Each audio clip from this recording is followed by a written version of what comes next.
Hello, we are the G&A brothers, and today we are going to be talking about the history of one of the most monumental tech companies in history, Commodore. It all started in 1955. A man by the name of Jack Trammell started a company called Commodore that assembled typewriters. In 1965, the Atlantic Acceptance Company goes bankrupt, which was one of Commodore's financial backers. And in 1966, Trammell gave an investor 17% of the company for $400,000.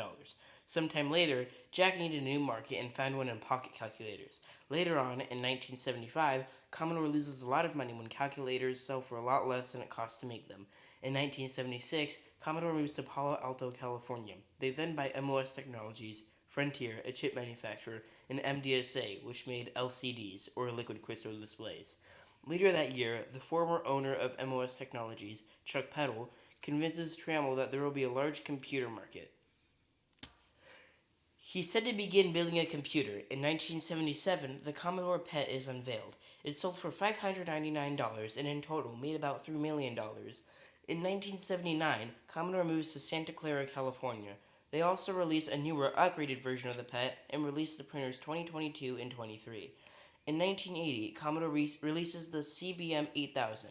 In 1981, Commodore unveils the Super PET and the VAC-20. The VAC-20 was known as the Friendly Computer and was the first color computer to sell for under $300. The company Bally also licenses Commodore to make its first video game cartridges for the VAC-20. The next year, in 1982, Commodore introduced the VAC modem, the Super VAC, and the Commodore Max machine.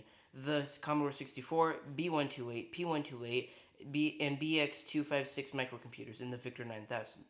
Jack Trammell also resigned from Commodore but then took his job back. Also, by this time, Commodore had sold 750,000 VAC-20s, more than their competitors. By 1983, Commodore has sold 1 million VAC-20s. They also introduced the SX64, which was the first color portable computer. In 1984, Jack Trammell leaves Commodore. In spring of that year, Commodore stopped manufacturing the VAC-20. Commodore announces the Commodore 16 at CES, or the Consumer Electronics Show. They also announced the DPS 1111 printer wheel. In July, Jack Trammell buys Atari Home and Computer video game divisions from Warner Communications. He also loaned Amiga $1 million to be paid back a month later. When the 1 month deadline was near, the Jack Trammell offered Amiga 98 cents a share for the company. Amiga did not accept that and looked for someone else to buy them. Commodore came in and offered Amiga $4.28 a share. Just before the deadline, Commodore gave Amiga $1 million on the condition that they would get to buy Amiga. In 1985, Commodore unveils the Commodore 128, which functions as 3 computers. They also released the Amiga 1000. They had a tough year avoiding bankruptcy and lost a lot of money in an effort by Commodore CEO at the time, Marshall F. Smith, to make Commodore profitable. In March of 1986, Thomas J. Radigan became Commodore's new CEO. In 1987, Radigan's new policies that he had made the year before finally got Commodore out of debt and gave them $46 million in the bank. Commodore announces the Amiga 500 and Amiga 200. Thomas Radigan was then replaced by Chairman Irving Gold. Then Commodore announced the PC-10-1 and PC-10-2, which were the first IBM PC-compatible computers. In 1989, Commodore announced the Amiga 2500. In 1990, Commodore announces the Amiga 3000 and the CD-TV, or the Commodore Dynamic Total Vision.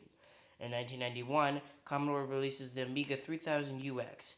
In 1992, Commodore introduces the Amiga 6000, Amiga 4000, and Amiga 1200.